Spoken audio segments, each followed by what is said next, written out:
자, 마태복음 27장 53절입니다. 한 절만 봉독합니다. 한 절만 봉독합니다. 예수의 부활 후에 저희가 무덤에서 나와서 거룩한 성에 들어가 많은 사람에게 보이니라. 아멘. 53절 한 절만 봉독했습니다. 오늘은 부활에 대해서 말씀을 나누겠습니다. 부활 그동안 수없이 많이 했죠. 그동안 부활에 대해서 굉장히 많은 시간을 할애해서 동영상들에 보면 부활이라고 한다면은 동영상에 올라가 있는 모든 내용들이 다 부활에 관한 것이라고 할 수 있겠죠. 자, 우리가 일반적으로 기독교의 특징이 뭐냐고 말할 때에 부활의 종교다 이렇게 이야기합니다. 부활을 말하는 종교는 기독교밖에 없어요, 사실은. 그런데 기독교만 부활을 말하느냐 하면 사실 기독교만 부활을 말하는 것은 아니에요. 불교에도 부활이 있어요. 부활이 뭐예요? 극락왕생한다는 말이 기독교 성경으로 보면 부활에 관한 거예요, 결국은요. 그래서 부활을 이렇게 말하고 해교 있잖아요. 무슬림이요. 이 마호메트교도 사실은 부활을 말합니다. 마호메트의 코란경이라고 하겠죠. 코란에 보면은 그들의 코란이 대개 우리 성경으로 보면 어느 거에 해당을 하냐면 모세의 율법서의 일부가 코란경이에요. 가장 대표적인 것이 무엇이냐면 레위기 있잖아요. 레위기면 레위 백성들이 하나님을 섬기면서 살아가는 그런 법들이 많이 기록이 되어 있죠. 제사와 예배와 절기 이런 거예요. 레위기에 그런 것을 바탕으로 짜여진 것이 뭐냐면 코란이에요. 자, 이와 같이 대부분의 종교가 부활을 다루고 있는데, 부활이라고 하는 것은 사후의 얘기예요. 인간적인 사후를 얘기하는 거예요. 인간이 말하는 사후예요. 성경이 말하는 사후와 인간적으로 말하는 사후가 그 개념이 달라요. 그래서 오늘 부활에 대해서 다시 한번 의미를 좀 새겨보려고 그래요. 오늘 특별히 부활에 대해서 다시 한번 살펴보고자 하는 것은 오늘 22일이잖아요. 이제 내일 모레면 다음 수요일이면 25일이에요. 크리스마스가 굉장히 대대적으로 지구촌이 시끄럽겠죠. 대단히 이제 시끄럽고 요란할 텐데 예수 그리스도의 탄생이 오늘날 우리로 보면 예수 그리스도가 탄생이지만 우리로 보면 첫째 부활이에요. 그래서 오늘 이 부활이라는 개념을 다시 한번 살펴보고자 해요. 부활하면 우리가 아직도 모르는 게 굉장히 많아요. 왜 그런가 하면 부활이라고 하면 우리가 일반적으로 성경에도 바리새인들이 사도들에게 예수에게 질문하는, 또 사도들에게 질문하는 그런 내용이 나와 있어요. 죽은 자가 어떻게 살아나느냐 이런 질문을 하죠. 그런 질문을 하고 성경에 보면 부활하는 장면이 여러 모습으로 나와요. 우리가 가장 대표적인 건 예수의 부활이죠. 그런데 예수의 부활 이전에 부활이 여러 번 있어요. 가장 대표적인 게 뭐예요? 예수의 부활 이전에 가장 대표적인 부활이 뭐예요? 생각나는 거 없어요? 마리아의 오라비 나사로를, 거짓 나사로 말고 마리아의 오라비 나사로를 무덤에서 4일째 돼서 냄새나는 그런 자를 살려낸 것이 있잖아요. 이게 부활이잖아요. 그럼 우리가 부활이라고 하는 것은 우리가 세상적으로 또 기독교의 신학적으로 말하면 죽은 사람들이 다시 살아나는 것을 우리가 부활의 개념으로 알고 있잖아요. 자, 이런 것부터 오늘 좀 자세히 한번 살펴보려고 해요. 그래서 오늘 우리가 살펴보고자 하는 부활은 그동안 부활을 많이 했으니까 부활이 무엇인지를 알아보면서 부활 후에는 그럼 어떤 상황이, 어떤 일이, 무엇을 해야 하는지까지 오늘 살펴볼 겁니다. 왜 그런가 하면 현재 신학에 의존한 부활하면 끝이잖아요. 부활 후에는 할 게 없잖아요. 과연 그런가 하는 것을 오늘 여러분들과 함께 살펴보고자 한다는 얘기예요. 사실은 성경은 결론을 먼저 말한다면 성경은 부활 후에 할 일이 있습니다. 부활 후에. 부활 전에는 할 일이 아무것도 없어요. 할 수도 없고. 그래서 그런 개념을 오늘 알아보는데, 그래서 오늘 주제는 지금 말씀드린 바와 같이 부활, 십자가, 죽음의 뒷일. 십자가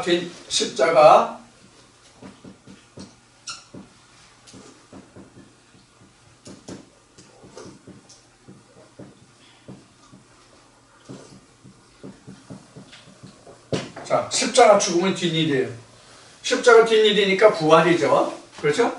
십자가 후의 일이니까 십자가 죽음의 뒷일이니까 그 십자가의 뒷일은 그 부활이죠. 부활의 뒷일이 뭐냐 하는 거예요. 여러분 오늘 지금 인용하는 말씀으로 오늘 봉독하는 말씀이 어디죠? 마태복음 27장 53절이죠. 여기에는 어떤 내용이 들냐면 예수의 부활 후에 일어난 일들을 지금 기록하고 있는 부분이에요. 어떤 상황이야? 예수의 부활 후에. 예수의 부활 전이 아니라 예수의 부활 후의 일이에요. 그러면 다시 마태복음 27장 53절로 가서 그 본문을 보면 다시 한번 보면 자 마태복음 27장 53절을 다시 보세요. 예수의 부활 후에 저희가라고 하는 것은 예수를 따르던 무리들을 이야기하는 겁니다. 저희가 무덤에서 나와서 거룩한 성에 들어가, 여기서 거룩한 성이라는 것은 예루살렘 성을 말합니다. 이건 이제 다시 설명드릴 거예요. 거룩한 성에 들어가 많은 사람에게 보이니라 이렇게 되어 있어요. 언제예요? 부활 후에. 어디에 가서? 거룩한 성에 들어가서 많은 사람들에게 보였다 하는 얘기예요. 그럼 어떤 사람들이? 예수의 부활 후에 그 부활을 목도한 사람들이에요. 자, 그 사도 바울이 고린도 교회에 편지할 때에 이런 편지를 해요. 어떤 말을 하냐면 예수 그리스도가 부활했잖아요. 근데 예수의 부활 후에 예수 그리스도와 함께한 그 자들이 몇 명인가를 이야기하는 장면이 나와요. 고린도전서 15장에 보면. 그래서 한 500여 명이라고 되어 있거든요. 2000년 전 유대 땅에 예수님이 오셨지만 2000년 전 유대 땅에 예수님이 오셨지만 예수의 십자가에 죽고 부활한 것을 목도한 사람이 500여 명뿐이 안 된단 말이에요. 이게 무슨 말일까요? 이게 무슨 말일까요? 이게 문제예요. 이게 성경 속에 들어있는 감춰진 보화예요. 왜 500여 명만 예수의 부활을 알았을까? 왜 그 사람들만 목도했을까? 이것이 문제예요. 그래서 우선 지금 우리가 알 것은 뭐냐면 지금 그 본문에 53절 본문에 예수의 부활 후에 저희가 무덤에서 나왔다 그랬죠. 자, 무덤이 뭔지를 한번 살펴보겠습니다.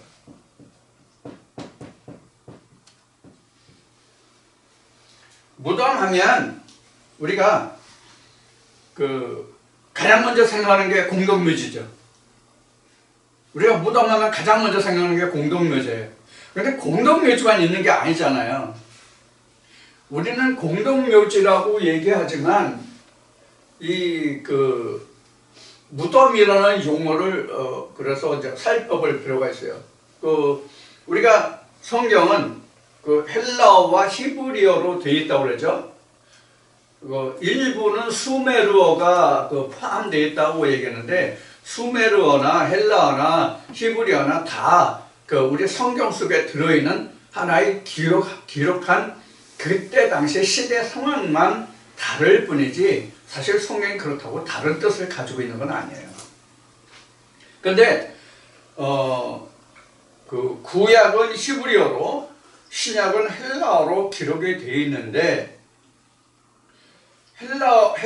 그 신약이 헬라어로만 되어 있다고 우리가 말을 하지만 사실은 그 중에서 아주 극히 일부는 거기도 수메르어가 들어있어요. 아람어죠, 아람어. 아람어가 들어있는데 가장 우리가 근본적이 뭐냐 하면 그 요한계시록 22장에 보면 주 예수여 어서 오시옵소서 있죠? 거기 성경에 원어로 나타나는 거 사람들이 많이 하죠. 그러니까 많이들 인용하죠. 그거 아람어예요. 헬라어 아니에요. 자, 이와같이 성경은 대표적인 게 히브리어와 헬라어로 되어 있다는 것뿐이에요. 그런데 구약은 히브리어고 신약은 헬라어인데 구약을 유대인들이 후대에 70인들이 사도들 시대에 구약을 헬라어로 번역해 놓은 것이 있어요. 그것이 70인역이라고 하는 거예요. 자, 그런데 이 무덤이라는 말이 헬라어로요. 헬라어로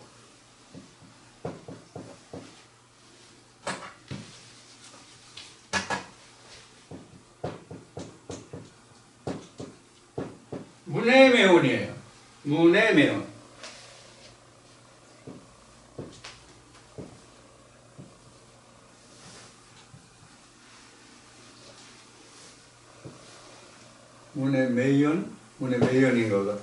무네메온인가 그래요.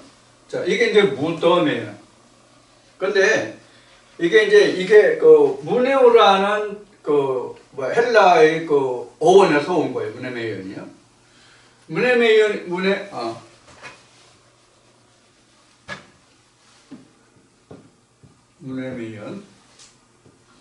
무네메온인데 이게 무네메온에서 온 말이에요.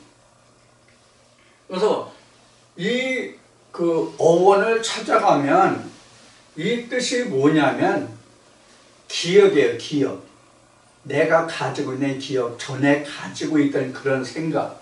그러니까 이 무네메온이라는 것은 우리가 여기를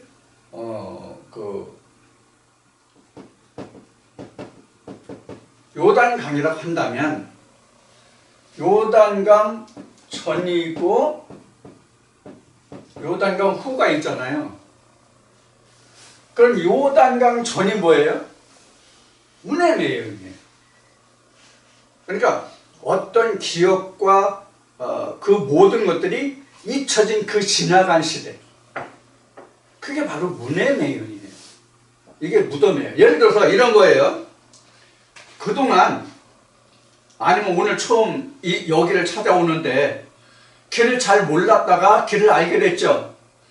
그럼 길을 알았다는 그 기준점을 놓고 보면 그 길을 잘 몰랐을 때가 바로 무네메온이에요.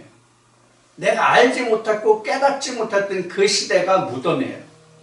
그러니까 이것을 성경으로 보면 내가 하나님과 예수 그리스도를 알지 못했던 그 시대가 무네메온이에요. 무슨 뜻인지 충분히 이해가 됐죠? 그래서 우리가 성경에서 말하는 죽음이다, 무덤이다, 지옥이다라고 이야기하는 것은 결국은 하나님을 놓고 봤을 때, 성경을 놓고 봤을 때 성경을 알았느냐 몰랐냐의 그 기준점을 놓고 말하는 거예요. 그러니까 지금도 여러분들이 성경을 깨닫지 못했다면 깨닫지 못한 그 상태가 무덤이고 그 말씀을 깨달았다면 이건 부활이에요. 그럼 옛것이 뭐예요? 죽은 거죠. 옛것이 죽고 새것이 드러난 거죠. 그래서 계시록에 보면 보라 옛것이 변하여 새것이 되었도다 이렇게 증거하죠. 그러니까 옛것이 무덤이에요. 무덤이에요. 그래서 우리가 성경을 보면 신약에 무덤이라는 말이 전부 문해매연으로 나와 있어요. 문해매연이에요. 그런데 이걸 영어로 한번 살펴보면,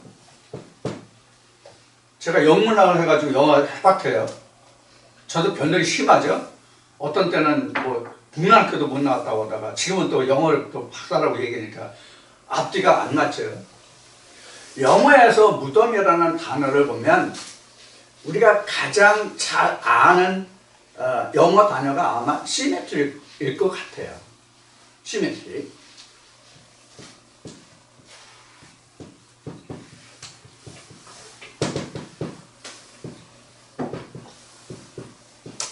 공동묘지죠, 시메트리는. 영어에서 공동묘지라고 하는 것은 교회의 단체가 아닌 일반 사회적인 매장지가 시메트리예요. 영어에서는요. 시메트리가 있고, 그 다음에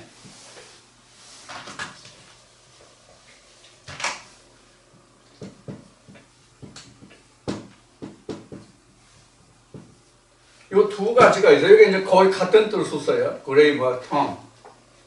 이게 일반적인 문해매연이에요. 그래서 성경에는 시메트리가 안 나오고 거의 다 그레이브 아니면 텀으로 나와요.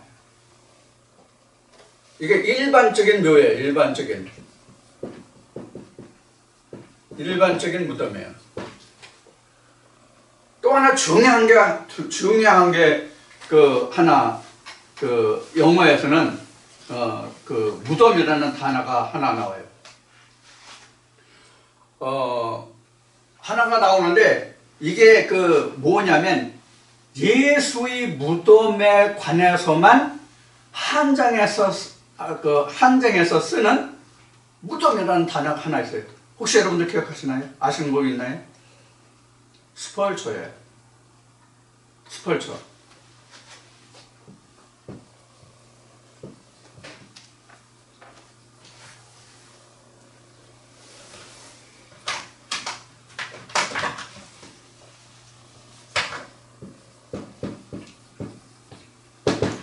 스펄처가 있는데 이 스펄처는 예수의 무덤이에요.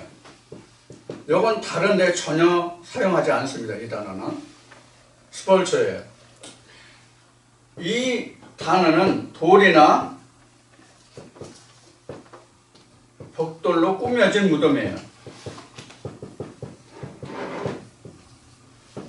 그래서 예수의 무덤만 스펄처라고 하는 단어로 KJV에 보면 이렇게 설명이 되죠. 예수의 무덤은 다 스펄처예요.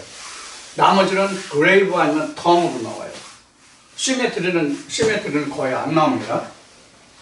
성경적인 죽음에 관해서 일반적인 것은 시메트리가 많지만, 자, 이렇게 나와 있어요.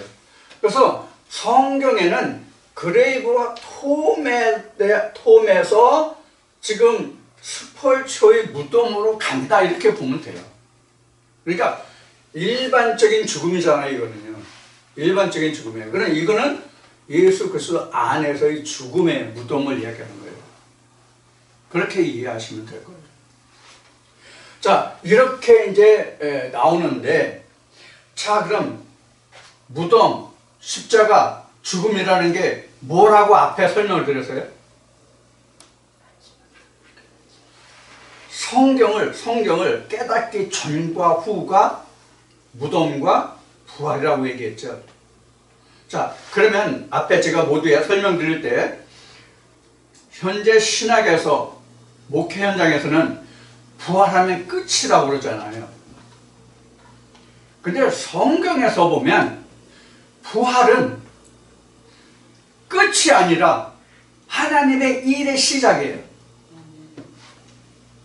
이게 굉장히 중요한 부분이에요. 우리가 깨닫는 게. 자, 그럼 왜 그렇게 설명을 하는 거예요? 자, 뭐라 그러세요? 자,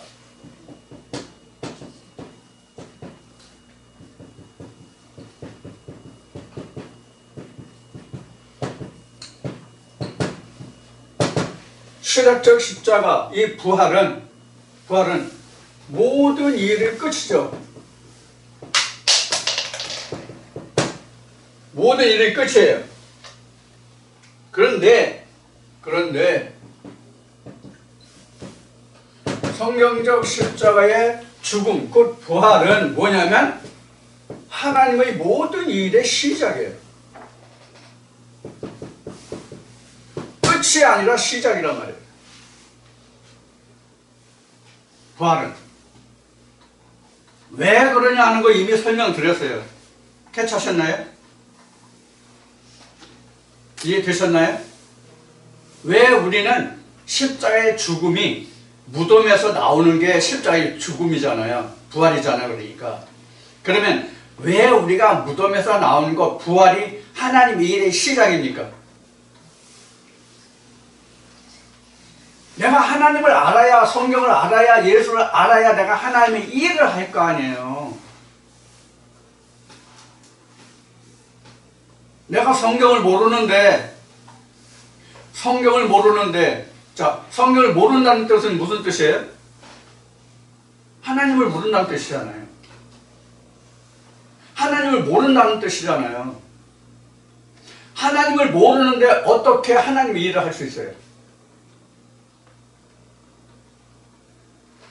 하나님의 일을 할 수 있다는 것은 내가 하나님을 알아야 되거든요. 예수님이 뭐라고 말씀하셨어요? 아버지가 오늘 일하시니 나도 일한다. 이것이 내가 하나님을 알았다는 뜻이거든요. 하나님이 지금 뭐 하시는지 알잖아요. 하나님이 나를 들어 역사하시죠. 하나님이 어떻게 나를 들어 역사하십니까?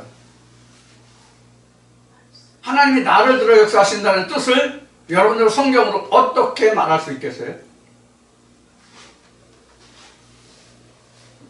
가장 많이 쓰는 성경 기준이 뭐예요? 이거? 말씀이 육신을 입음이죠? 말씀이 육신을 입음. 이게 하나님이 나를 들어 역사하시네요. 하나님이 나를 들어 역사하신다는 것은 하나님의 말씀이 내게 있을 때거든요. 그럼 하나님의 말씀이 내게 있다는 것은 뭐예요? 무덤에서 나온 자예요. 그래서 무덤에서 나온 자가 어디로 가요? 거룩한 성에 들어가요. 거룩한 성이 어디예요? 요한계시록 21장에 있는 말씀과 같이 사도 요한이 예수 그리스도의 영이 성령을 이끌어서 어디로 올라갔어요? 하나님의 거룩한 산에 올라갔다고 되어 있죠. 그 거룩한 산, 그것이 바로 요엘서에 나와 있는 것이 하나님의 성읍이에요. 즉 성전이에요. 그 성전에 올라가서 하나님의 신부의 모습을 보여준 모습이 요한계시록 21장이거든요. 그러면 누가 이끌어갔어요? 사도 요한을? 예수가 이끌어갔잖아요. 예수의 영이. 그럼 예수의 영이 오늘날 우리가 신학적으로 목회 현장에서 표현하는 단어가 뭐예요? 성령이죠. 성령이 이끌어간 거예요. 그럼 성령이 이끌어갔다는 것은 무엇이에요? 늘 얘기하지만 말씀이 로고스와 레마가 있잖아요. 요 둘이 함께 할 때, 둘이 함께 할 때가 성령의 인도하심이에요. 그러면 로고스와 레마가 함께 할 때 성령의 인도하심이라는 뜻이 뭐예요? 무덤에서 나온 것이란 말이에요. 깨닫지 못했던, 알지 못했던 어둠의 말씀을 내가 이제 빛의 말씀으로 내가 그걸 보았다는 뜻이 바로 무덤에서 나왔다예요. 무덤이 뭐예요? 무덤이 뭐예요? 햇빛이 차단됐잖아요.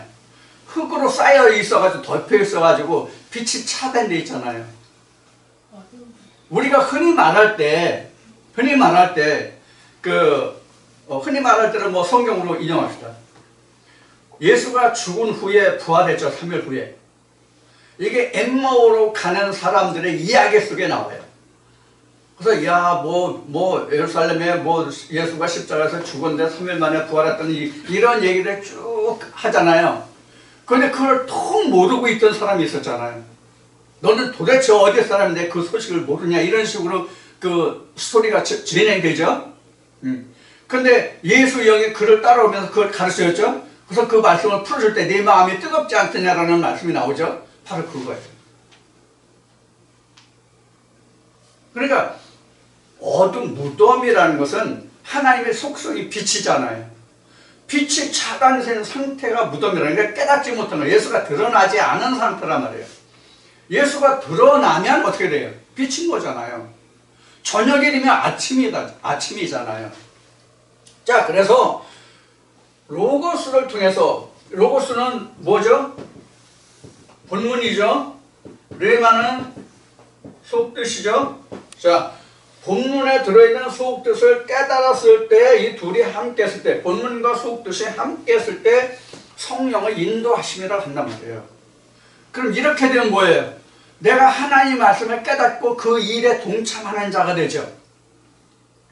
그러면 이것이 예수님이 말씀하신 아버지가 일하시는 것을 본 거고 나도 그와 같이 할 수 있는 거예요. 그래서 예수님이 말씀하시기를 유일하신 참 하나님이 보내신 자와 유일하신 참 하나님과 그가 보낸 자를 아는 것이 영생이다 이렇게 얘기했죠. 그러니까 유일하신 참 하나님과 그의 보내신 자를 아는 것이 영생이다. 이게 영생이다. 이러면 이게 뭐예요? 부활이에요. 이게. 그럼 부활이라고 하는 것은 결국은 내가 하나님을 알지 못했다가 하나님을 알고 깨달아가는 그 자체가 부활이에요. 그러니까 전에도 얘기했고 늘 표현하듯이 우리가 알지 못했던 말씀마다 그 말씀에 내가 다시 깨달아지고 그 말씀을 알게 되면 그 말씀에 대한 부활이에요. 또 다른 말씀이 들었다면 그 말씀에 대한 부활이고 또 다른 말씀도 그거에 대한 부활이고 이렇단 말이에요. 그러니까 부활이라고 하는 것은 전에 이런 얘기를 많이 했죠. 여기가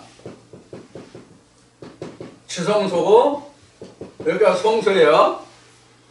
여기가 숨하고 퓨누마예요. 그러면 이렇게 땅 따먹기 식으로 얘기한 적이 많이 있죠. 들으셨나요? 이렇게 땅 따먹기 식이요. 이게 다 깨달아진 말씀들이에요. 이게 다른 말로 하면 예수님이 베드로에게 말한 것이 내 양을 치고 먹이라는 거예요. 창세기 25장을 보면 이게 내 백성들이에요. 나의 백성들이에요. 그러니까 뭐가 백성들이에요? 양떼 말씀들이 각자 자기 백성들이에요. 이게 이사야서나 에레미야서 하면 그 지경을 넓히라는 거예요. 너는 지경을 넓혀라. 네 줄을 넓게, 지경을 넓게 하고 네가 줄을 넓게 하라. 에스겔서 나오는데 이게 바로 그런 뜻이에요. 그래서 이 말씀마다가 지금 뭐예요? 지금 얘기한 것처럼 부활이에요. 그러니까 우리가 신학적으로는 지금까지 설명한 바와 같이 부활하면 하나님의 일이 모두 끝마쳐지고 나는 아무것도 하지 않아도 되는 것으로 하나님의 일의 끝이요 내가 모든 것을 다 성공한 것을 이룬 것으로 치부하고 그렇게 가르치고 그렇게 알고 지금도 그렇게 전하고 있지만 성경에서는 부활의 의미가 내가 이제부터 일하는 거예요. 왜 일할 수 있다고 그랬어요? 알지 못했던 하나님의 명령이 내게 떨어졌기 때문에 할 수 있는 거예요. 그럼 하나님의 명령이 떨어졌다는 게 뭐예요?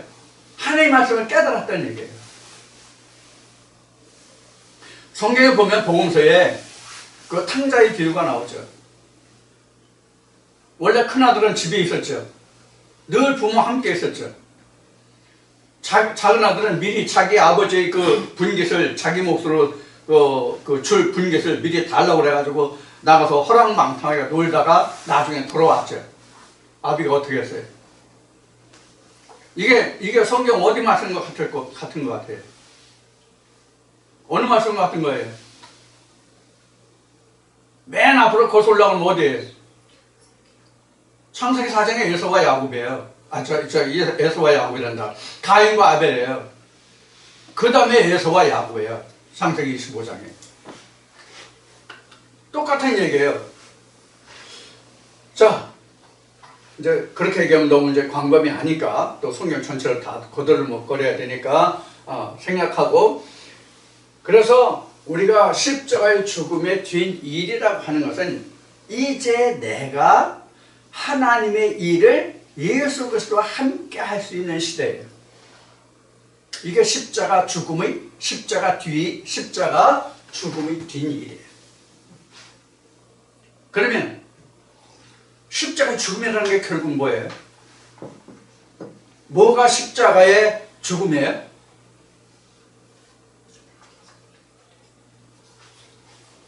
예수님이 오셔가지고 내가 온 목적이 뭐라고 그랬었어요? 내가 온 목적이 뭐라고 그랬어요? 율법의 완성이죠. 그렇죠? 내가 온 목적이 율법의 완성이라고 그랬잖아요. 그럼 우리가 해야 할 일이 뭐예요? 율법의 완성이에요. 율법의 완성이 뭐예요? 율법의 완성이 뭐예요?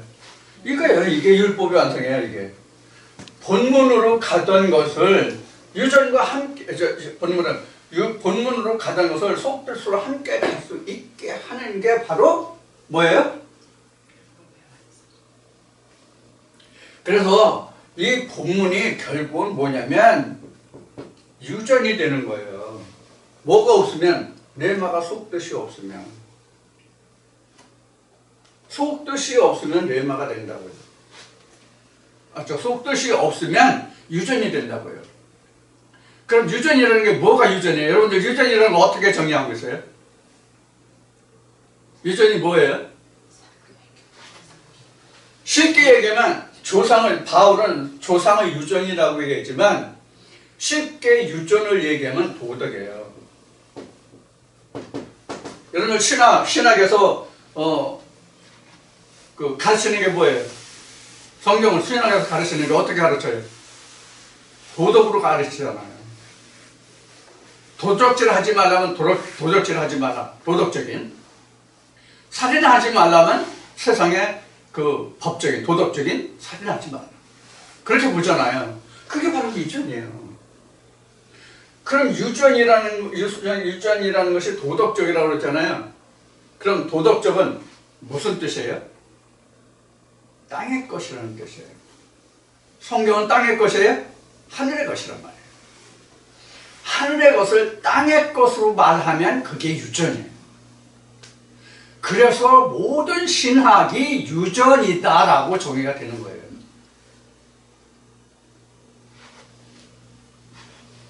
지금 정의라는 말 했죠? 국어 공부 조금 합시다.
요거 한번 살펴봅시다. 정의.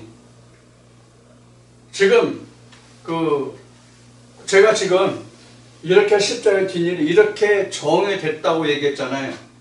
이 네 가지 중에 어떤 걸 거예요? 1, 2, 3, 4 중에 사지선다형. 택일형이에요? 사지선다형이 아니라 택일형이네. 어떤 걸까요?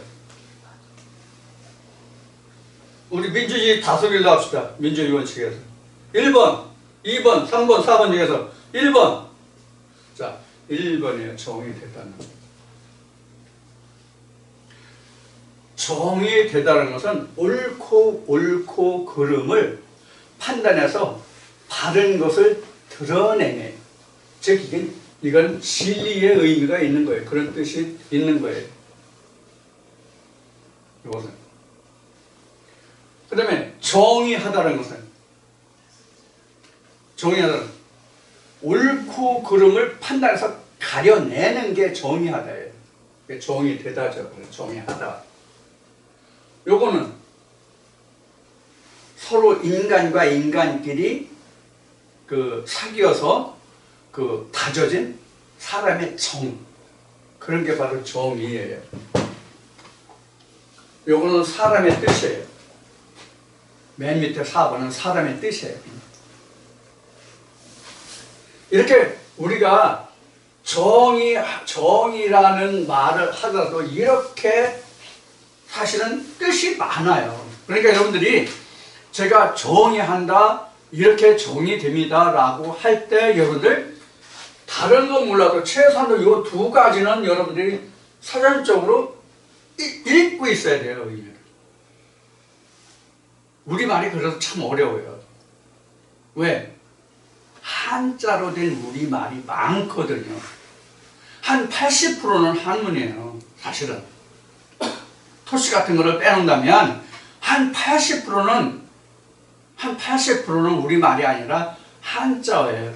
그래서 우리나라 언어는 체계상 한문의 뜻이 많기 때문에 한문을 필히 알아야 제대로 의사소통이 된다고 할 수 있어요. 자, 그래서 십자가 뒷일의 정의를 여러분들과 함께 알아봤습니다. 이 정의예요. 다시 봅시다.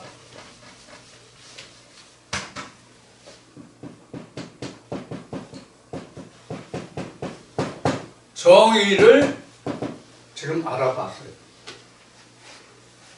자, 그러면 지금 나눈 말씀을 통해서 우리가 알 수 있었던 것은 뭘 알았어요? 무엇을 알 수 있어요, 오늘? 자, 첫째. 오늘 알아본 게 첫째 뭐예요? 무덤이죠. 그렇죠? 무덤이죠. 그 다음에 뭐예요? 부활이에요. 그러니까 결코 무덤과 부활은 무관한 게 아니에요. 동시에 일어나는 거예요. 성경적인 무덤과 부활은 동시에 일어나는 거예요. 그러니까 여러분들도 그 영화를 보신 적이 있는지 모르겠는데 제가 고등학교 시절이니까 어쩌면 못 본 분도 있을지 몰라요. 순간에서 영혼으로라는 영화가 있었어요. 순간에서 영혼으로라는 영화가 있었는데 그 순간이 영어로 얘기하면 모먼트예요. 순간. 모먼트거든요. 순간의 순간. 사실 성경에도 기록되어 있지만 인간이 눈 깜짝 새잖아요. 짧잖아요. 하나님은 인간이 살아가는 한 평생을 며칠로 말씀하셨어요? 하루에 하루. 하나님이 보시기에는 하루예요. 그런데 인생은 세상적으로 표현하면 70년이요, 80년이요. 시편 말씀을 보면 그래요. 그 다음에 창세기를 보면 신이 육체가 되면 그 수명이 120이 되리라고 했어요. 그래서 창세기로 보면 120인데 시편으로 보면 간간하면 70이요, 80이에요. 근데 지금 이제 100세 시대를 살아간다고 얘기를 하지만 성경으로는 그렇게 기록되어 있단 말이에요.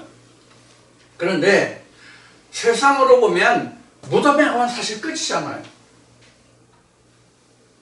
성경에 가면 무덤에 들어가면 끝이, 성경이란다. 세상으로 보면 무덤에 가면 그 인생이 끝난 거잖아요. 다시 돌이킬 수 없잖아요.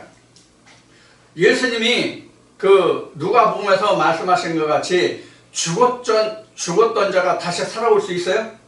누가복음 16장에 기록되어 있어요. 다시 올 수 없다고. 그러면 무덤에 들어가면 세상적으로 보면 끝이에요.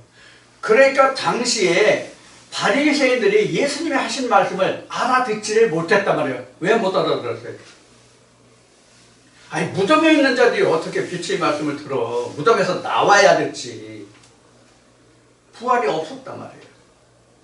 그러니까 죽은 자가 어떻게 사냐, 이 말들을 한 거예요.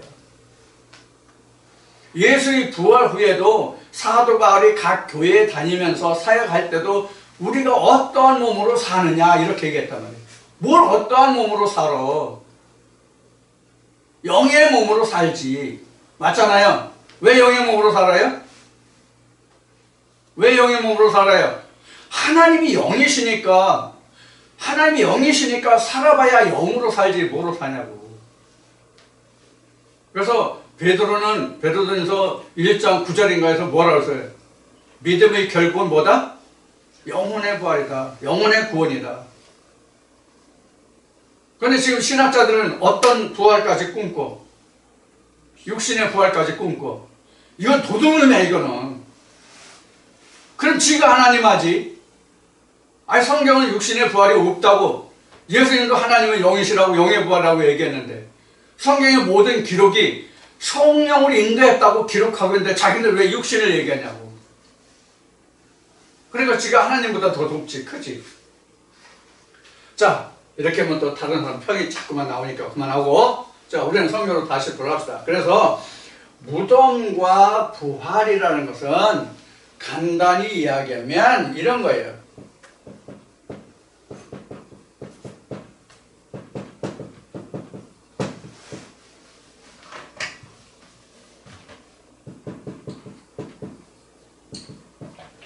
이게 무덤이에요. 부활은 깨달음이에요. 깨달음이에요. 자, 우리 이런 거 얘기합시다. 이제 각종 우리 동영상 시청하시는 분들 그 업이 다 다르실 텐데, 자기가 하는 업무에서 새로운 업무를, 새로운 일을, 자기 분야지만 새로운 일을 할 때는 그것에 대해서 자기가 어떤 지식이 부분적으로 있거나 아니면 전혀 모르거나 할 수 있는 상태죠. 그럼 그건 무덤이에요. 그런데 그거를 여러 가지 자료, 수집 또는 미리 경험이 있던 자들을 통해서 그것을 다 습득을 했어. 그럼 어떻게 돼요? 부활해요. 뭐에 대해서? 자기가 하는 잡에 대해서, 일에 대해서 부활한 거란 말이에요. 그럼 그때부터 뭐예요? 얘기했듯이 자신감을 가지고 그 업을 추진할 수 있단 말이에요. 그래도 하다 보면은 막히는 게 있죠. 그럼 이제 그동안 자기가 조언을 구했던 자료나 선배들이나 다시 저널이라든지 찾아가든지 해서 묻고 다시 배우고 해서 수정해 갈 거 아니에요. 그럼 결국 뭐예요? 완성 또는 완료하는 시기가 올 거 아니에요. 성경도 이와 같은 과정을 거쳐한단 말이에요. 이게 죽음과 부활의 관계예요. 그런데 우리가 그동안 어떻게 알아왔다고 지금 설명을 하고 있는 거예요, 그러면? 육신적인 죽음과 부활을 우리가 지금껏 듣고 그렇게 이해하고 그렇게 가지고 왔단 말이에요, 그런 지식을. 그러면 이러한 의미로 설명한다면 이것이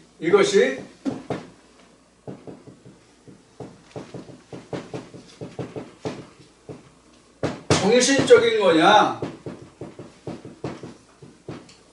육체적인 거냐 하는 거예요. 육체적인 거 아니죠? 정신적인 것이죠? 이것을 우리는 성경적으로 영적인 것이다 이렇게 얘기해요. 그러니까 이렇게 이루어진 거니까 죽음도 영적인 죽음과 부활도 영적인 부활을 말하고 있단 말이에요, 성경은. 이해가 되셨어요? 그러니까 성경을 우리가 이 체계만 바로 안다면 성경이 결코 어려운 게 아니에요. 그래서 요한복음 1장에 보면 성경이 뭐예요? 하나님이 뭐예요? 하나님이 뭐예요? 하나님 말씀이잖아요. 하나님 말씀이란 말이에요. 이 말씀이라는 것은 결국 뭐예요? 언어란 말이에요. 언어. 언어예요. 언어인데 하나님의 언어를, 하늘의 언어를 신학이라는 그 바탕을 해서 세상적인 땅의 언어로 바꿔 먹었단 말이에요. 그래서 우리가 하나님의 언어를 잃어버린 거예요. 그렇기 때문에 지금 제가 여러분들에게 말씀드린 것은 잃어버린 하나님의 언어, 땅의 언어로 변질된 그런 언어를 다시 하늘의 언어로 바꿔주는 거예요. 그게 바로 설교요. 그 말씀을 좇아서 우리가 무덤에서 부활해 나올 수 있는 거예요. 즉 알지 못했던 상태에서 아는 상태로 우리가 변해 가는 거예요. 이것이 성경에서 말하는 죽음과 부활이에요. 근데 우리는 너무 장황하게 육신적인 것을 이렇게 알고 있으니까 세상 사람들이 뭐라 그래요? 야, 인생에 한 번 죽으면 그만이지 무슨 죽은 사람이 어떻게 살아나? 성경에 있는 말과 같아요. 야, 죽은 자가 어떻게 다시 살았냐? 이것과 똑같은 거잖아요. 세상 사람들이 지금까지도. 예수의 부활 후에 2000년이라는 세월이 흘렀음에도 불구하고 하나님의 진리 말씀이 눈 것만큼이라도, 아니 손톱에 손톱 티끌만큼이라도 변화된 게 있어요, 없어요? 똑같이 전해지고 똑같이 그렇게 지금도 알고 있잖아요. 왜 그래요? 그 언어를 회복시켜주지 않았기 때문에. 그 언어를 회복시켜주지 않았기 때문에. 우리가 자, 대한민국에 살잖아요. 대한민국에 사는 사람은 한글을 언어로 쓰죠. 그럼 우리가 미국에 갔다 그럽시다. 아니면 가까운 중국에 갔다 그럽시다. 아니면 일본에 갔다 그럽시다. 미국에 가면 뭐 써요? 영어 써야죠. 중국에 가면 중국말 써야죠. 일본에 가면 일본말 써야죠. 그러면 우리가 지금 즉 우리라는 것은 기독교인들이에요. 교회 다니는 사람들이 어디를 가려고 교회에 나왔어요? 하나님 나라 가려고 왔죠. 즉 천국을 가려고 왔죠. 그럼 무슨 언어를 배워야 되겠어요? 천국 언어를 배워야 될 거 아니에요. 천국 언어를 배워야 되는데 어떤 언어로 우리가 가서 들었어요? 똑같이 세상에 사는 언어로 들었잖아요. 그리고 어떻게 천국에 가요? 무슨 뜻인지 이해가 되셨어요? 교회에 간다고 해서 하늘의 언어를 배워야 돼요. 천국 언어를 배워야 되는 거예요. 그러니까 지금 여러분들이 저와 함께 나누는 이러한 말씀들이 땅의 언어로, 세상의 언어로 되어 있던 성경 말씀을 하나님의, 하늘의, 천국의 언어로 바꿔가는 연습을 하는 거예요. 근데 그게 하루 이틀 사이에 다 되겠어요? 아니 50년 60년 그렇게 알고 왔던 것을 어느 날 하루아침에 그 말이 단순히 바뀌냐고. 단순히 내가 일본에 갔다고 해서, 미국에 갔다고 해서, 중국에 갔다고 해서 하루아침에 내가 영어를, 일본어를, 중국어를 내가 우리말 하듯 그렇게 할 수 있어요? 영어를 보통 6년에서 10년을 배우잖아요. 지금은 더 많이 배우네. 유치원 때부터 배우니까. 우리 때만 해도 중학교 때부터 배웠거든요. 지금 중학교, 고등학교만 해도 6년이죠. 대학교 4년이죠. 그러면 많은 사람들이 한 10년 영어를 배운다고요. 그럼 미국에 가면 영어 잘 통할 거예요? 절대로 그러지 못해요. 특히 한국의 교육 방식에 있어서는 절대로 그렇게 10년 동안 영어 배웠어도 미국에서 못합니다. 별도로 영어를 배우지 아니하면, 일반 정규적인 교과 과정만을 바탕으로 한다면 영어를 10년 배워도 미국에서 말이 안 통해요. 그래서 별도로 배우잖아요. 이와 같이 배워도 못하는데 하물며 성경은 어떠하겠느냐는 얘기예요. 그런데 우리가 하늘의 언어를 배우려고 교회에 갔는데 또 배우는 언어가 뭐예요? 세상의 언어로 또 해줬단 말이야. 그게 바로 뭐다? 지워졌네. 유전이란 말이에요. 그게 유전. 자, 그래서 우리가 유전에서 지금 부활의 순서를 다시 설명한다면, 오늘 설명으로 부활의 순서를 설명한다면,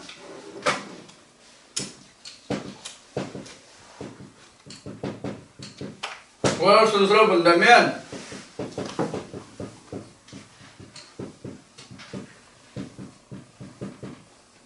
이렇게 된단 말이에요. 요 과정이 뭐냐면 무덤이에요. 요 과정이 다 무덤이에요.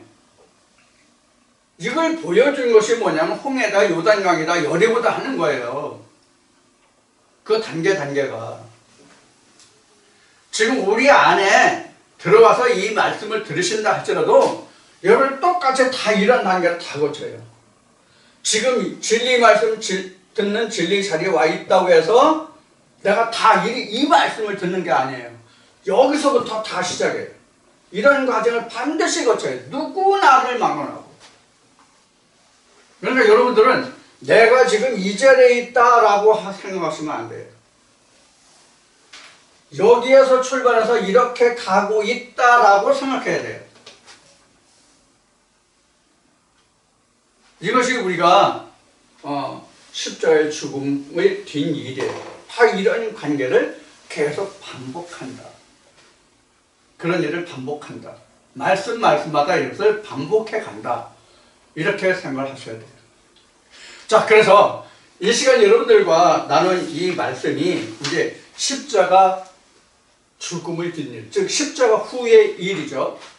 십자가 후의 일인데, 십자가 후의 일은 하나님과 나와 연합한 것이 바로 십자가의 뒷일이다. 하나님과 내가 연합하는 것이 바로 십자가 죽음의 뒷일이다. 그래서 끝이 아니라 시작이다. 이런 말씀을 드렸어요.